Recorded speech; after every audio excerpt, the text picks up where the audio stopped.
For broadcast possibilities and to get your podcast started, contact us 879-4319. 879-4319. Be heard on Radio St. George, Radio Dixie, and a podcast studio. Just a few of the great things happening at Dixie State University.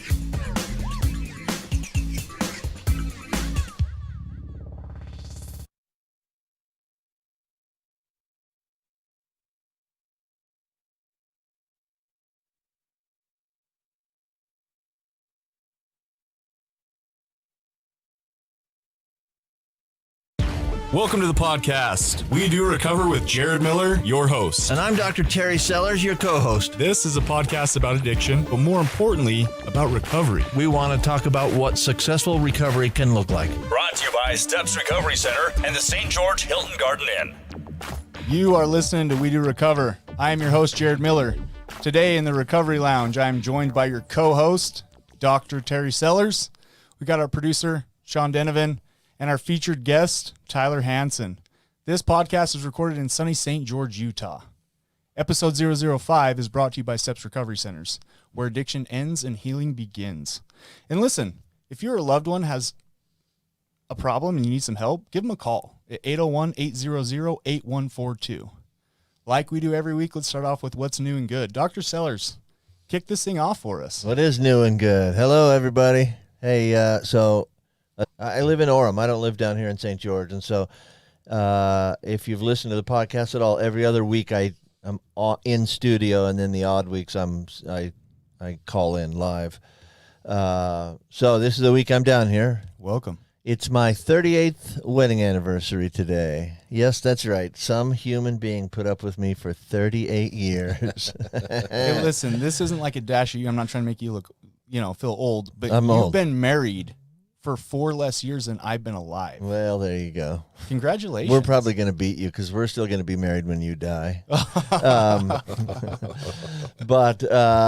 So anyway, the reason I talked about being up in Orem and coming down, my wife's with me this weekend, but she doesn't usually come down, and so we're just having a little tiny get away, and all the kids and grandkids are back up north, and we're down here, and so I'm excited. It's fun. I'm glad to be here in the studio in our what we've now labeled Recovery Lounge, and I don't know if I have anything much more new and good than the fact that I'm still married after all the craziness I put her through. Hey, congratulations. Yeah, thanks. Tyler Hansen, let's get you involved in the mix. What's new and good in your life, buddy? And life is good. I grateful to be down here in sunny St. George, and already played 18 holes of golf this morning, and things are good. Whoa. Nice. Did I get a phone call? I don't remember that. I didn't get a text or a phone call. I must have not had service. Maybe it was on airplane mode. Oh, sorry about wait, that, he guys. did bring us. You saw what he brought us, He though. brought us golf balls. That's nice. He totally. Where'd you play? Is it Cedar? What is it? I don't know, but you're going to need to walk up on the mic I'll a come little up a little closer. Yep. I can't remember the name of it. Don't worry about it. Copper Rock? Nope, Have you ever played Copper Rock? not yet. Okay, I you heard gotta- it's incredible. Yeah, they're not a sponsor of ours, so Okay. they're getting free advertising, but Copper Rock is incredible. You got to play Copper Rock. I just want to say, listen, I understand a lot of people are afraid to invite me because I'm super good. I most of the time just play best ball because I'm that good. That guy. If you get what I'm saying, I'm terrible. Thank you. Welcome. We're super excited to get to you. Of course, our favorite producer, Sean Denovan. The man. What's up? Listen, I'm going to ask what's new and good with you, but let's be honest. Yeah. The story within the story is Sturgis. Oh, yeah. I went to Sturgis last week. It's fantastic. 2 days of riding there. We saw Devil's Tower at sunset, pulled into Sturgis with rain and hail. It's fantastic. It's like night, hail, rain, and a broken clutch. Oh, yeah. So we pulled into our hotel. We're like, okay, great. Tomorrow we'll fix the clutch. We'll find a welding guy, and then we'll go into Sturgis. 4 welding shops later, we finally got it fixed. But at the same time, I had a carburetor problem, spewing gas everywhere. So we spent 4 hours behind a Conoco gas station, rebuilding my carbs twice. So about 5 o'clock, we finally got to Sturgis, walked around for 5 hours. All right, this is cool. And then went home. Hey, you know what, though? That's an adventure. And then 2 full days of riding. We did Denver to St. George in 1 day. That was Oh, my on God. an 85 Suzuki. Thank you very much. Wow. Yeah, so my wife's like, it's always an adventure. I said, it's not an adventure. It's like when you get on the bike, somebody says, welcome to Jumanji. And that's kind of how it is. How are we going to die today? is the adventure. Yeah, I need to get that shirt made. I'm glad that you were able to get away and do that. That sounds like a blast. That was Is fantastic. that your first time at Sturgis? First time I went was about 10 years ago by accident. Okay. How do you get to Sturgis by accident? You're just riding your bike across the country and you see all these bikes. Where are they going? And then you see signs for Sturgis. Oh, I guess I'll go there. So that was it. Well, I like it. So I walked around there that time for an hour. So, I increased it fivefold this time. Yeah, I love it. Yeah, that is awesome. All right, let's get to it. Tyler Hansen, first of all, just thank you for coming on. We're super excited to have you on the show. Let's start off by telling our listeners what your life in recovery looks like today. Grateful to be on. Thank you guys for having me. Terry's been a good friend of our family, and his son and my brother grew up playing golf together, and all the work you're doing. Appreciate that. You're beloved down at Steps, so anytime you want to come down and hang out, you're welcome to do that. Thank you. Thank you. Really grateful for recovery. I get to come down to St. George. We've got a facility down here, and pretty much every day I come down, I get to go play golf with my dad, or my brother-in-laws were down here this time, and my dad's got a good buddy named Kenny Holm that he actually played basketball with at Rick's College back in the day. So Kenny Holm is 6'9". My dad is 6'5", and they are become these avid golfers, but they just sit and talk trash to each other the whole time. And I have this realization that no matter what my life was like, if I'd have been alive then, there was no chance I would have gone into the paint at all. Because those two suckers would have fouled the crap out of you. Yeah. So just grateful for life. One of the owners of Steps Recovery Centers with Paul Walkenhorst, a really neat guy and good partner. And just really grateful to be alive. I'm pretty sure I was thinking about recovery today, and I'm just one of those people that was blessed enough to get a second chance that I didn't deserve, and just trying to make the most of it. So life is good. That's amazing. For those of you listening in that didn't catch that, Tyler Hansen is one of the owners of Steps Recovery Center.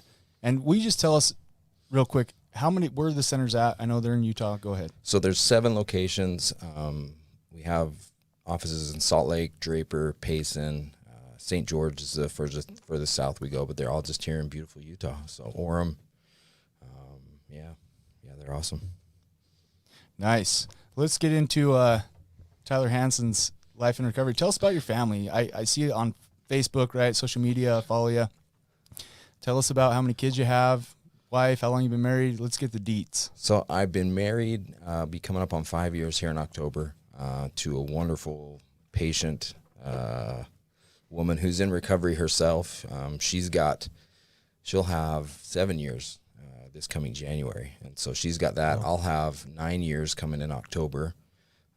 I decided to put my sobriety birthday close to my wedding anniversary so that I would remember that. It's been successful at this point. Smart move. Yeah, I'm learning. But I've got 5 kids. My oldest is playing football at American Fork. He's a stud. He's a good kid. Good position. Go Cavemen. Yeah, go Caveman. He's a linebacker. Hey, love it. Yeah, I'm more than happy with it. He was playing the other day and got run over pretty good because there's some pretty solid dudes there. And let me say this publicly: if he starts golfing and never plays football again, that's going to be okay with Dad too. Yeah, absolutely. Because my heart hasn't quit racing since that happened. So love him. I have a daughter named Isabella who's just a bookworm, and beautiful, and a lot smarter than I am even at that age. And a daughter named Amelia, who would rather be locked in a room with a book than talk to another human being, no matter what. I have some of those days. Yeah, I completely understand it. Social anxiety, the whole 9 yards, and she's just awesome. And then we have a 3-year-old little girl named Tyler, who is just an angel and is redheaded, and as redhead come with that are accurate. She is as fiery as they get and as sharp as they get. And then I have a little 18-month-old boy named Maverick, and he's the caboose, and he is an animal. So he hasn't figured out the difference between the dog and the cat. Okay. The dog will let you tackle it and will play with you and not bite you. The cat actually hates everyone in the house. So every now and again, he'll run in and tackle the cat and get a pretty good swipe on the forehead. And he's going to learn the hard way, some of these lessons like his dad. So He'll figure it out. yeah. Yep. it's taken some time, but life is good, man. I have a beautiful family, and the opposite of addiction we talk about a lot of times is connection, and the connections I have are outstanding. I have, I have been so blessed with just incredible relationships. And I've said this before. I think the more sober I am, the smarter my dad's gotten. He may have been that smart all along, Terry. I'm not sure. I'm sure it was him that changed. Yeah. That's one of my favorite things in therapy. If I fix your mom, then will you be able to get better? Absolutely. Absolutely. Well, she's not here, so we're going to work on you. But I'm a substance use disorder counselor. I got admitted to BYU to get my master's degree, and working on that stuff. Taking a couple of semesters off with COVID to kind of run the business and focus on steps, and so I'm going to finish that up, I think, online. But just really grateful. Get to work and consult with the sheriff's office and the RISE program up in Utah County. They actually let me walk in and out of the jail freely today. And Could you even imagine that back in the day? Yeah. just no, there's no way. But You don't have the thing. Your arms aren't behind your back for some reason. yeah, I get to wear my own underwear in and That's out. unbelievable. And I don't even have to eat lunch there, even though it's offered. So that's part of the best. Hold on, you're passing on their lunch? Yes, yes. Weird. Wow. I've not would broken ever down do that? to eat lunch there. Do So you want to? Yeah. Tell us a little bit about Hope, though. I want to hear about what they got going on up there and some of the stuff you're involved in, because that is your life in recovery today. Yeah. It was the brainchild of James Childs, who's a really good friend of mine, and Ann Waite and a couple other people. But essentially what they did was went into jail and said, hey, let's make a transition program for people that are getting out. Instead of getting out, put them on the bus, dropping them off in downtown Provo, let's find some resources. Let's connect them with Food and Care Coalition to treatment resources and see what people have available for the people that want to change. I think you guys would agree, part of the harm reduction conversation of things is we're trying to keep people alive long enough to get better. And that's one of the things is if they have a chance to go home to a safe environment and have some food that night, the chances of them not using are well above them being homeless on the street and trying to survive that way. So that's kind of his brainchild that he's allowed me to kind of attend and do. And they have Jeffrey Jones, Jason Heidel, some of the guys that are there, as well as the captains have been really supportive with it, and Mike Smith and everybody else. And it's just been outstanding. It's been really, really good. That's awesome. I love that. I can totally relate to what you're saying. I feel like treatment is amazing, and we set these people up for success, right? And I've said on other podcasts, I may have mentioned it on here, treatment is the pregame, right? When Yep. you get released, that is the kickoff. Mm-hmm. That's when the clock starts. It was extremely difficult for me to transition from treatment back into the real world. Yep. I had a bachelor's degree. I was used to hearing a lot of yeses. I was used to a lot of great opportunities. And all of a sudden it seemed like the world closed their door to me. And this isn't a pity, right, statement. I'm just being real with my experience. And I love that because we're really good about treating them and getting them help. But then I feel like sometimes, not always, and I love Hope that they're doing this, there can be a disconnect between treatment and the real world, helping people transition. Listen, a sponsor's great, but if it wasn't for people like Terry being a mentor to me or other people that have been mentors to me to give me opportunities, maybe I wouldn't be sitting here today. Yeah. So that's amazing. I love that. Yeah. One of the biggest things, and I have a mentor named Desmond Lomax, and he works for us. He's our executive director now. And one of the things we talk about all the time is jail is full of people with mental health issues and people that are poor. It isn't for people that we're mad at. It's supposed to be for people that we're scared of. And we've used it, and the good news is some of these conversations are happening in society, but you can kind of see this switch as to, addiction's always been seen as these people are so dumb, they keep having the same issue, but it's their choice and there's nothing they can do about it. Whereas it's softening over the years because people with addiction issues are clearly people that have mental health issues. And part of the blessing of kind of COVID that I've seen is we can finally have some of these conversations of, normal people, day-to-day people have mental health issues. People go through hard things and they don't know how to get out of them, and they don't have any access to treatment, and what are they supposed to do with it? So that's been part of the blessing is let's really look at the systems we have in place, and are we really helping or are we hurting? If I had to quit my job every 6 months because I got incarcerated again, and start my job and my life over and get another car and have somebody help me out one more time. I mean, I did that 300 times when I was in my addiction.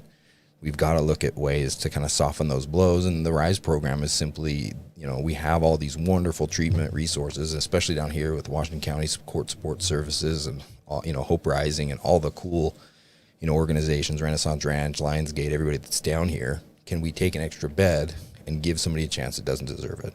Because Yeah. Have I been calling it wrong the whole time? Is it Hope or is it Rise? Rise. It's Rise. Yeah. And I apologize. No, you're I fine. got that wrong. So with Rise, that's amazing. That's what you guys are doing. Mm-hmm. Is it a statewide thing? No, it's just in the Utah County Jail. And so they're doing the same idea down here. Charmaine's goal, if you know her, she's Washington County Court Support Services. They're working on a receiving center, which will be essentially the same brilliant idea. So instead of when you're arrested going and being incarcerated, you'll be arrested, have an assessment from a therapist, and then have access to treatment. So it's just kind of changing the way we've done things, but it's cool because we're actually looking at it and going to find some systems that work better. And with Medicaid and all of the access to treatment that we have currently, we have beds, we have resources, we have places we can put people and get them the help that they need. Because let me tell you what, we don't have any disease, Terry, you can probably back me up on this, that I think is treated by locking you in a box with somebody else that has the disease, save leprosy. I mean, that one seems to work out well if we give you your own island. Right. But then there's no great vacation islands left. So Yeah, it's unfortunate. It's unfortunate. yeah. No, that's a great viewpoint. You said jails are filled with people who have mental health disorders or poor people. Mm-hmm. And if you count in that substance use disorders, I mean, that's another giant piece of the population, right? We've known for years that jail is not helpful for those people. Yep. Just not helpful. Come on, you've been doing this for a little bit. What do people do the day they get out of jail? They go use. Yeah. Because jail's not helpful to somebody with a substance use disorder. Well, Now, what you do is you keep them away from their drug for a second, but that's it. That's the only thing that jail does for a person with a substance use disorder. And here's the discussion I had with a guy in Rise, and this wasn't too long ago, as he said he's been in and out of jail 18,000 times or whatever since he was 18. He's now 43. Yes. Hold on. And probably most of those were little tiny minor They're drug offenses, minor right? infractions, like right? These And- things that you don't need to lock a guy up for Yeah. the rest of his life. And he's on, he knows every agent, he knows every officer. He's one of those guys that's homeless and on the streets, and when it's cold, he's going to drink so he can stay warm, whatever that looks like. And so I said, hey, what do we do? How do we help you? Let's get you some resources. And here's the issue: he has fines and fees of excess of $65,000, Oh, geez. and he has child support in arrears, which is also in excess. So I can get him a job at KFC tomorrow, making $12 an hour, maybe if he gets lucky. The state's going to come in and they're going to take half of that, right? And they want this guy, and they're telling this guy, if you do this long enough, you can stay sober and rebuild your life, which is not accurate. It is so hard for those guys to get a leg up. I was going to say, call me crazy. I truly believe You're crazy. the majority, thank you. I truly believe the majority of people that get released day one from jail, right? They, in their heart of hearts, especially if they've gone through a heavy detox while incarcerated, do not want to go back to that substance. Yes.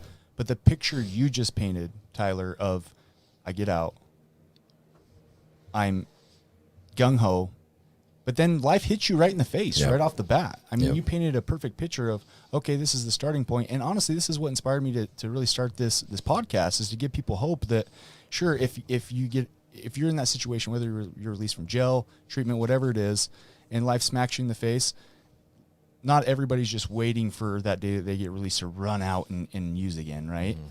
I truly believe substance abuse is the last part of mental health problems. So they get hit right in the face right off the bat. They're stressed. How have they dealt with stress in the past? Substance use.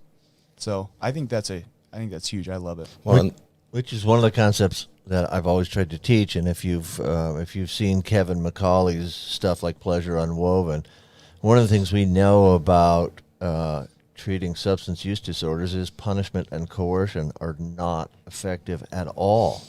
So I agree with you. Most people don't come out of jail or prison wanting to use, but they come out of jail or prison on a cold November night, don't even have enough money to have a car to sleep in, and it's cold. You know, a little vodka warms them right up, frankly. A little bit of heroin will not warm them, but they don't care that they're cold. Or, Yeah. Oh, you yeah. know, that's just a really critical problem if people are coming just out of jail or prison and just don't have any access to any resources at all. I can see how you and I and all of us would consider using under those circumstances. And it just, I mean, you can see with COVID, all of the, lack of access to jobs and financial problems and different things that brought on mental health issues and gave some light to this as a society.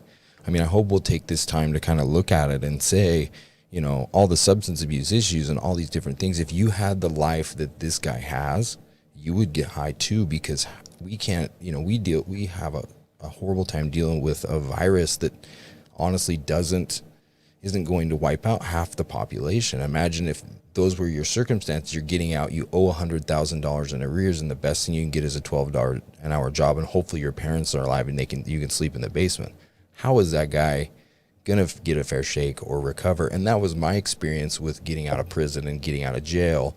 Was all my money got garnished, everything got taken away. I wanted to go back to school, I wanted to make something of my life, but I mean, you've got 3.5 strikes against you just getting out of the gate. So that's the big piece, is just kind of saying, hey, let's switch the dialogue from mental health to substance abuse or whatever we want to make it. But for once, let's look at it and say, maybe this is something we're creating as a society. Maybe we can love these guys better and give them more opportunities to get healthy and stay healthy. Yeah, and some of them are gonna fall flat on their faces. Yep. Maybe not. Maybe some people have dirty intentions versus clean intentions, right? But there's 2 of us that I know for sure, 3 that are sitting in this room that have gone through that and been able to make the most of it. Mm-hmm. I think I've said on a past podcast, it's tough because you don't get a lot of opportunities, which I love that Rise is providing those opportunities.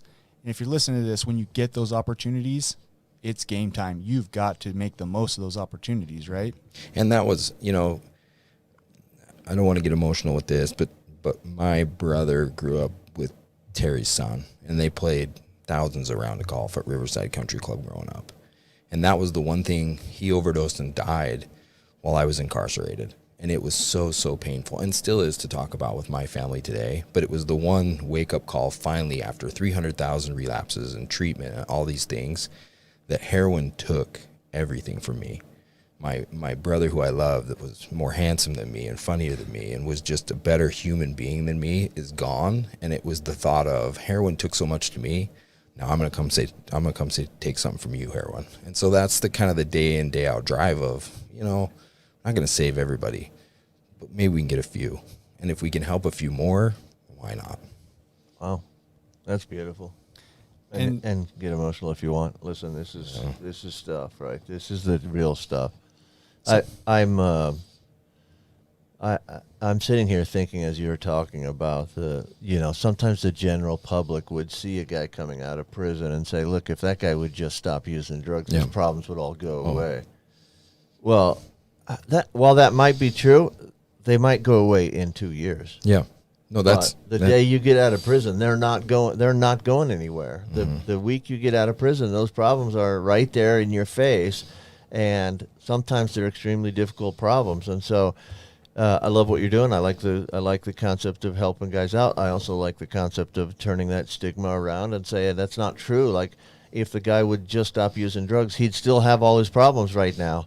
He can work on them if he stops using drugs, but it's an untrue statement that if he would just stop using drugs, all his problems would go away. That's not true. Yeah. And mental health problems don't go away. No, that was, and that's, to be candid, you guys, I still have mental health issues. Sure. I still have stuff I deal with on a daily basis. If I work out, and I was talking to my brother-in-law, and he's got a bad back, and I don't have, the greatest joints in the world from playing sports and everything else. But we were laughing, if we stay in shape and we work out every morning, and I'm not, don't let things get out of whack and watch what I eat, I'm okay. 9 out of 10 surgeons will recommend surgery. I've never had any of those, and I've been lucky to avoid them, but I'm okay if I do some self-care and take care of myself and watch what I eat and do that. But it doesn't happen overnight. Right. Those fixes are long-term fixes, and they require constant daily attention. and that's not what our society is geared for, right? Our society is take a pill and it all goes away in 5 minutes. And we know treatment is most successful at the 18-month mark. And so it's just that connection. Can we stay connected to a therapist? Can we stay connected to a group of people? And that's been the nice thing with STEPS is we have an alumni program, about 400 people up in Utah County and 250 down here that they can stay connected to. I love it. You guys have been listening to episode 005. We got featured Tyler Hansen. Stay with us for part 2, where we get into the details of his addiction.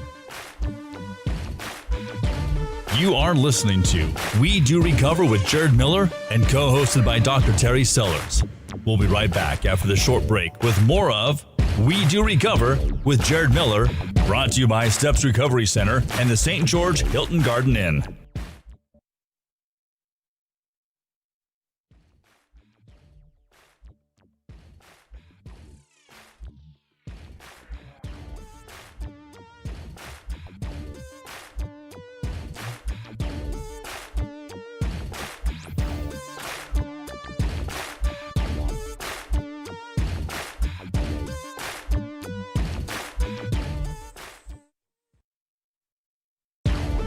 We welcome you back to We Do Recover with Jared Miller, co-hosted by Dr. Terry Sellers, brought to you by Steps Recovery Center and the St. George Hilton Garden Inn.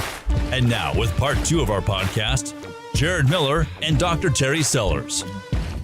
Welcome, welcome, welcome. Hey, we took a quick break and we're back. We're in the Recovery Lounge with our guest today, Tyler Hansen. My name is Dr. Terry Sellers, your co-host. Jared Miller is in the house. What up, what up? What up? And our technical guru who solves all problems, Sean Denovan, is in the house. Hi, guys. Yeah, there we go. We got some Sean Denovan on the mic, so that's awesome. So in part 1, as a recap, we talked a little bit about some of the things that you're doing while you have been in recovery, and they're amazing things. We want to go back and talk about a little bit of that story, but got a little bit of housekeeping to do before we do that. So first of all, I don't know if I told you guys, it's my 38th wedding anniversary. Did I mention that? Yeah, buddy. I hope I mentioned it a bunch because it scores me points. Well, we came down last night and we stayed. Guess where we stayed? Where? The Hilton Garden Inn. How was it? Oh, my gosh. It That was place so is good. amazing. Okay, so the Hilton Garden Inn was great. We didn't pull in until like midnight last night. I have a job in Richfield on Thursdays, and so we came in from Richfield, and I didn't pull in until after midnight. And the night clerk was so good. Like, the guy was unbelievable. The service was great. This guy was maybe one of the most helpful guys I've ever had. My bed was awesome. I slept like a stone. It was awesome. Anyway, Hilton Garden Inn was one of our new sponsors. We appreciate that, and you should know that it's always sunny and friendly at the Hilton Garden Inn, St. George. It really is. Hey, I've gone there, and the second you walk in the door, it smells clean. It's nice. It's an amazing place. Yeah, it's great. Hey, one of the things we do in the second segment a lot? A phone call or an email, right? Do we have a question today for the mad scientist? Yes. Yes. I don't know if that's me or not, but That is definitely you. somebody have a question? Let's see what we got. All right. Before we do, if you have a question for Dr. Terry Sellers, you can contact us at 801-410-0676. All these numbers. Man, you got a bunch of numbers you got to memorize. Yes. That's So rough. give us a Nice call job. at 801-410-0676, or you can email us at WeDoRecoverWithJaredMiller@gmail.com. Beautiful. All right. Let's get to it. Are you ready to hear it? Yeah, I'm ready to hear this. Let's see what we got today. Hi, this is Nathan Osmond. I got a question for Dr. Sellers. I was curious. I was wondering, what is one of the craziest or funniest lies that a patient has ever told you who was seeking drugs? You've probably heard a million different stories, but just was curious, what kind of imaginative stories have you been told or questions when someone trying to seek drugs? All right, well, that's a good question. And listen, you guys feel free to chime in if you have any stories. But I was thinking about this, and I couldn't come up with just the craziest ones. I know I've had some super crazy ones, but there's a couple of things that came to my mind immediately. First of all, in a previous life of mine, I used to deliver babies. That was a long time ago, and I was at times using drugs during that period of my life. I don't believe I ever delivered a baby high, but I'm not going to be able to swear that I didn't. But that's irrelevant. Patients would call into the office all the time seeking drugs, and it used to make me really angry because I'm projecting now, right? It makes me angry that they want drugs when I'm using What's drugs, that saying? which is ridiculous. I know. If you spot it, you got it. Yeah, well, I had it, and I spotted it. But people call in all the time. Hey, doc, my pain pills fell into the toilet. Okay, nobody's thyroid medication ever fell into the toilet. In the whole time that I practiced medicine, nobody's birth control pills ever fell into the toilet. Weird. Only pain pills fall into toilets. I don't know if you know that. Or get stolen out of cars. Or my dog ate my pain pills. Well, your dog's feeling good right now, first of all. And second of all, how come your dog doesn't eat any other medications? He only eats your pain pills. So that's one of the stories I heard for sure. And then I've heard every excuse under the book, and I'm sure you've heard some of these too, in people who feel like they need to leave treatment. Mm-hmm. I had a girl who was actually somebody I knew fairly well from, not from my previous life or anything, but I had treated her at another location, and then she'd come into a treatment center I was working at, and she was great, just had a great spirit and everything. But one day she got this wild hair that she was not going to live any longer if she couldn't go see her dogs. Like, she had to make sure her dogs were okay. She had 3 dogs, and she had left treatment and left the dogs in the care of somebody else, and she got all worried that the dogs were something was wrong with the dogs, and she had to go check on them right now. She was drunk before she got to the dogs, right? Yep. I mean, she was drunk before she actually got to the dogs. And people believe these things in their minds. Their brains tell them, I got to get out of here, I got to get out of here, I got to get out of here. And what it really means, but they don't recognize it, is I need to use right now. Mm-hmm.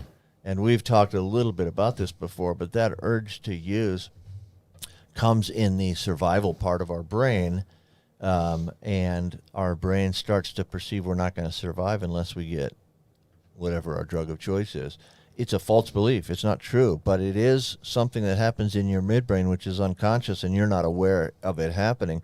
You're not aware of it because it's entirely unconscious. But all these excuses that you've ever heard of people needing to leave treatment, and I'm sure you guys could come up with some yourselves, but all of those things really are a fake signal from your brain saying we want to use right now. No, we had one like last my week, dog. and I think the guy had a tattoo appointment Oh, that he was not willing to miss, and it was going to be a recovery-based tattoo, and so beautiful. it was a beautiful thing. But yeah, it didn't. I don't think he was out very long, and, he didn't. was calling us, wanting to come back, and Sure. it's just crazy how your mind gets. Yeah, that guy, I'm sure, was convinced that tattoo was going to change his life. We staffed it, and he came into the clinical meeting, and his therapist was unethical, and she just didn't understand. And I appreciated the entire conversation; it was fantastic. But yeah, your mind just tricks you into this spot where if I don't use and get high, I'm going to die. Yeah, that's true. It's sad, the things that keep us from staying in recovery, right? Yep. All right. Well, shall we transition? Yeah, let's Talk to. I want. What that made me Talk to think of? Mr. Hansen. Tell me. I want to hear maybe What do we Tyler got? Hansen talk about What do we got? So take things us that back. he's during his details of his addiction. Take us back before you were addicted. What were some excuses? Kind he of had? what happened when you got addicted, how that all transpired. Let's go there. So I grew up in Utah County. My family is the Hansons. So my dad was a great athlete, played ball at Ricks College and BYU, and then my little brother is Travis Hansen that played at BYU and then in the NBA. I cannot believe I didn't know that connection until just now. Yeah, that guy. And then my Your sisters. dad's house was off of the 7th hole Yeah. on Riverside. Yeah. Oh, I did. Where have I been all my life? Oh my God. You and I did a significant amount of drugs Well, earlier. I think that's probably. I usually the tie problem. that to most of my issues That's now. Probably the problem. Yeah. Okay, so I know your dad. I know Travis. Yep. I knew Landon. Yeah. And Landon was a fantastic basketball player. My sisters were animals. They're still by far, because they're probably listening to this, the best athletes in the family. Yeah, they are Hansen twins. They are the meanest, still currently. They my went sister, to too. Mountain View, Mountain right? View, yep. Yeah. And they when Mountain View was going, I think they pretty much won state championships every year, and they played at BYU, and they're just great. Yeah. And the reason I know I'm a mediocre athlete is basically because for some reason I was born into this family, and I'm 5'11" with cleats on a good day, right? 3-inch cleats. 3-inch cleats, most likely. Just kidding. But I was in this family and ultra competitive, and it was wonderful, and never had really any addiction issues, and went on an LDS mission. When I was out about a year, I got a phone call to come to the mission home and found out my mom had pancreatic cancer and was going to die. Oh, man. And so I got to come home, was home for 10 days. My mom's dying wish was I finish my mission. And I think right then, you guys, I made this deal with God of, okay, I'll stay and do the right thing, but when I'm done, you're going to support me and you're going to take care of me. And I like telling God what to do. yeah, it seemed to work at the time, although I don't think he paid any attention to that whatsoever. And so, missions are tough. I worked hard. I was assistant to the president. I had a ton of success, but I never talked about my mom. You don't have therapy, you don't have access to things, and the overwhelming thing at that time was just work hard. And I thought, okay, I'll work hard, I'll get home, and I'll deal with it then. And I was able to compartmentalize stuff and be a really good missionary and work really hard, which I think is part of that addictive personality, which I have. But what it did was it created some separation and some mental health things for me because I wasn't able to deal with emotions at all. So I'd have, an argument with somebody and I would just lose it because I wasn't able to process things and work through things. So I got home and I thought in my mind I would go through it with my family and we could look at pictures of the funeral. And the reality is it's the most painful thing. I lost a mom, my dad lost a wife. They're working through it and processing it, but nobody's wanting to go back and relive those days. And I think for me, I didn't know about therapy. I didn't know about different things. And I really became like mentally not okay. And It was almost like your grief cycle was behind theirs. yes, Interrupted by it was something in life. Like put on you didn't pause. get to do that. Yeah. it was a year behind. And if you follow Kubler-Ross and all of the different grief cycles, I was just mad and I was sad at the same time. And at that, all I knew how to do was work out and try to process it that way. And I'd always identified as an athlete, so I could do that part and kind of self-care, get through with it, but I wasn't dealing with the mental aspects of things. Some of my relationships were suffering. I got married at the time to a good girl, and kind of the same experience you had, Jared, just ran her through the rocks because I was just nuts. Yeah. And in this time, I started playing on some softball teams competitively and playing like semi-pro softball and played on some world champion teams. But it was all with older guys. And part of that deal was everybody took painkillers all the time. And it was kind of in the OxyContin heyday. So along with that, everybody had access at the same time. And so I can remember it was, a Saturday, we'd played 9 games. It was bottom of the 9th, 2 outs. I couldn't walk. My legs were cramping, and somebody gave me a couple Lortab. And of course, here's the issue with baseball. Not only did I take those, but I got the winning hit for the game. So I believed in my head, these are the answer, right? It's not the dirty underwear and not changing my socks. It's the Lortab. And we won that year and the next year and the year after a ton of games and played all over the country, and it was a lot of fun. But I just got completely, that was the one time, you guys, in years and years and years, I had a respite from my pain and from my suffering and from my emotional things. And I used those. I have people all the time, and Terry can relate to this, that say, I don't use painkillers because all they do is take away the pain. And I just laugh like, that's too bad. It's not only did they take away the pain, but I'm the other side for opiates. So it's almost like meth for me. So I'm excited, I'm active, I want to do stuff, I feel good, I feel great, my joints don't ache, and it's just this party and let's go. And so I became super addicted to that feeling, and I couldn't, my family was successful, my brother was having successes, and I traded on my family's good name for doctors and drugs, and was stealing money and doing different things. And everybody wants a piece of you. But at the same time, the message I had received over years and years was, here your family are these incredible athletes. And what people had said And I had taken really personally, because of where I was mentally, was what happened to you. Yeah. And it was just a funny thing that people say and your friends would say, but about the 3,000th time, you go, what is wrong with me? Yeah, and to be clear, nobody's trying to like be ignorant or bully you. They're saying it as a joke. Yeah. But like you're saying, after time, you start to think, but hold on, are you serious? Mm-hmm. And in our addictions, and in mine especially, you do the comparison thing. So it's your strengths to my weaknesses to your strengths. Yeah. And for my brother, I was never going to be 6'7". I was never going to go in the NBA. None of those things were ever going to happen. And you be able to compare yourself with things you can't do anything about. I cannot make myself taller. I cannot make myself dunk no matter what I do. I've tried a lot, right? They don't allow 3-inch cleats in the NBA. No. Okay. Dang. If they did, I still would be 5 inches, 5 feet short, really. But it was just one of these messages that kind of reoccurred. And so there was a point of desperation where you've lost everything, and I burned through all my money and burned through jobs. And I just thought, I'm going to be addicted to something the rest of my life. And so I got, for about a decade, heavily involved in heroin and cocaine and Oxycontin and buying and selling and doing all these crazy things. And I ended up getting caught in Utah County and going before Judge Samuel McVeigh, who's an old Army captain. And my uncle was the DA at the time. And I remember sitting there with my best friend's little brother was the prosecuting attorney. And in my head, right, this is the mental health piece, I honestly thought, you guys, I will be out of here in 5 minutes and high in 10. And the judge did what they always do and said, Mr. Hansen, if you don't quit screwing around, we're going to send you to prison. And essentially, through my through my public defender, I said, I don't think you can do that. And it turns out they can. They can do that. Yeah.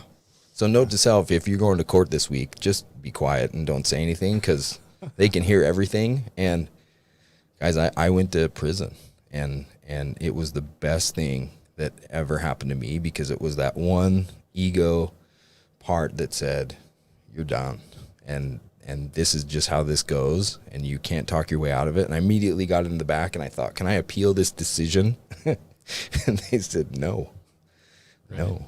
Wow. Yeah, I love that. And we spoke off air before, and he said we have similar stories, and I can see it now. As it's crazy. So that I love that you said that. It was the best thing that could ever happen to you, because a lot of times people look at rock bottoms as like they're supposed to be the worst, right? But I think that what we view it as is the decline ended, right? Yes. The incline began. Can a non-addict even conceive of someone saying prison is the best thing that ever happened to me? Yeah. So that was your rock bottom, Tyler. Wow. That was it, man. And I went in, I was in a group like the third day, and there was this African-American guy named Anthony King that was our therapist. And I just started doing therapy on everybody. And Anthony sat down and watched, and I thought that was permission to continue going. And he got up and clapped his hands and said, Mr. Hansen, that's wonderful. He said, the mask you wear, the games you play, the person you're pretending to be is not even real. And he said, if you do this again or you speak to anyone in the next 30 days, I'm going to make sure you go to the other side of the prison. I love it. I said, Mr. King, and he said, that's too much. And for 30 days, he brought me in, and he let me sit in his office, and I'd go, Mr. King, and he'd say, get out of my office. And I got the message, you guys, of you've run your life into the rocks and then some. You've earned your seat here in prison, but what are you going to do next? And so I had some incredible people show up for me. Desmond Lomax, who's our executive director now, was working there at the time, and we had some incredible conversations of, if you want to be a therapist, you could do that. If you want to own a treatment center, you could do that.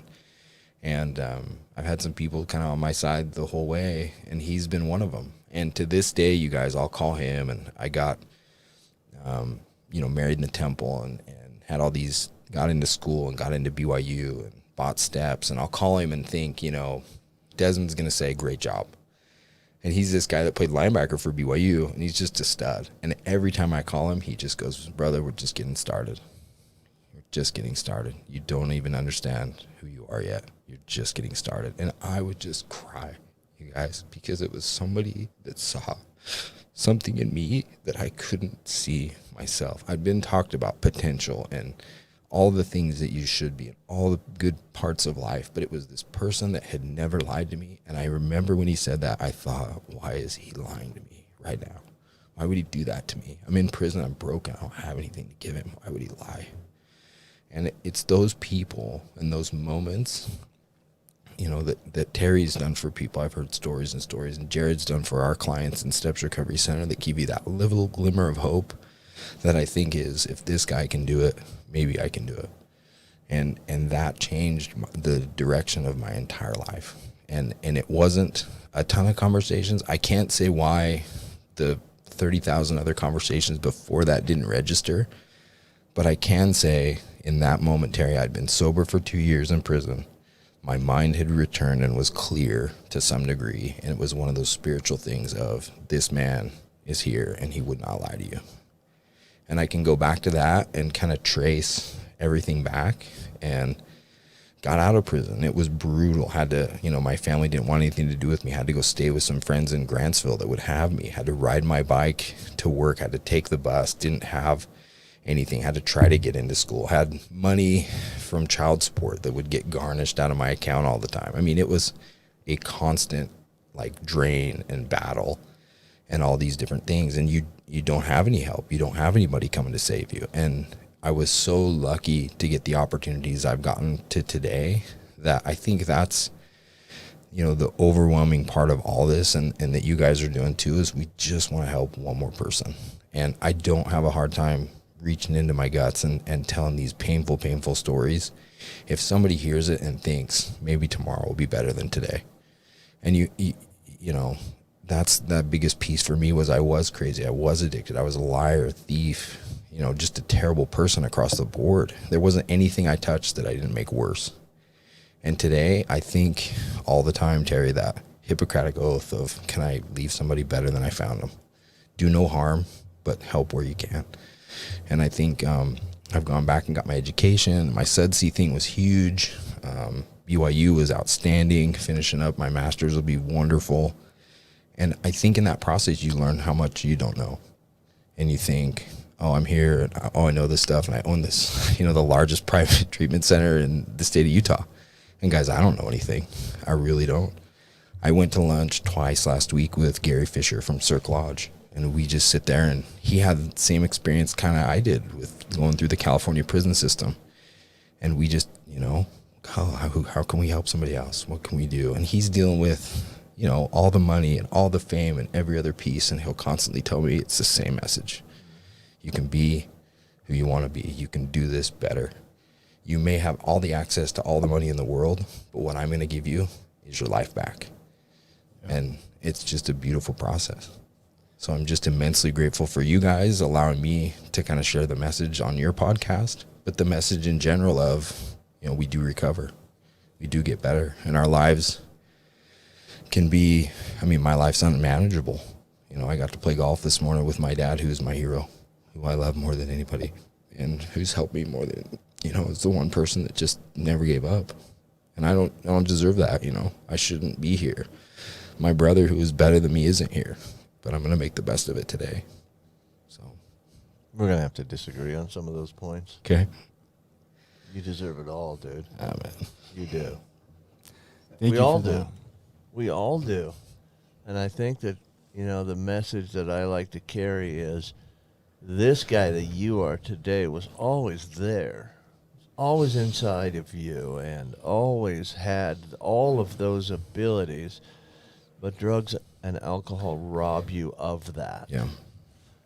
Getting clean doesn't give you some well, it's kind of cool, but it doesn't give you any superhuman abilities that weren't already there. Yeah. It's just those drugs and alcohol mask that. And listen, Jared and I have this running argument because I'm a giant BYU fan, right? And Jared turns out not to be such a big BYU. He likes some other school. I can't remember what their name is. Oh, boy. But he's holding up I don't know what he's doing with his fingers now. Two UU, L's. baby. He's got a loser and a loser on each finger, and it turns into some symbol. But as a giant BYU fan, listen, I'm a fan of Travis Hansen, right? Mm-hmm. He's not better than you. I don't know anything. I don't know much about Travis's personal life. He's probably a better basketball player than you. I might give him that. I'm guessing if you were that good, you'd have played for the Atlanta Hawks for a while as well. But not a better human being than you. And I'm not downplaying what a kind of human being he is. I know some of the things he's done with his life. But, man, nobody's doing better things than you're doing right now. I appreciate you coming on and telling your story. And I second everything that the Dr. Sellers says. The thing that I absolutely loved was the person that you talked about saw you for who you are now and the potential you have. Because I think a lot of times as addicts, and I was really good at playing this game too, we look and say, I should be here. I should be doing these things. I should be. And he brought it to your attention, here's where you are, but here's the potential that you have. Take us out in the last 30 seconds. Bring hope to the listeners, as if you haven't already brought enough. Yeah, you got a summary message? Just, if you're struggling, if it's hurting, if it's mental health, if it's substance abuse, whatever it is, there's somebody out there that can help you. And so please reach out. The best parts of my days today are the relationships like we have with Jared and Terry and everybody else. And please just be willing to share your story and talk about it. Thanks. Thank you. Thank you for joining us today on We Do Recover with Jared Miller. Help us spread our message of hope. Like, comment, and share. If you have any topics or ideas for future shows, please share that on our Facebook page. That Facebook page is We Do Recover with Jared Miller. If you or a loved one needs help, please reach out to us. Again, thank you for listening. Brought to you by Steps Recovery Center and the St. George Hilton Garden Inn.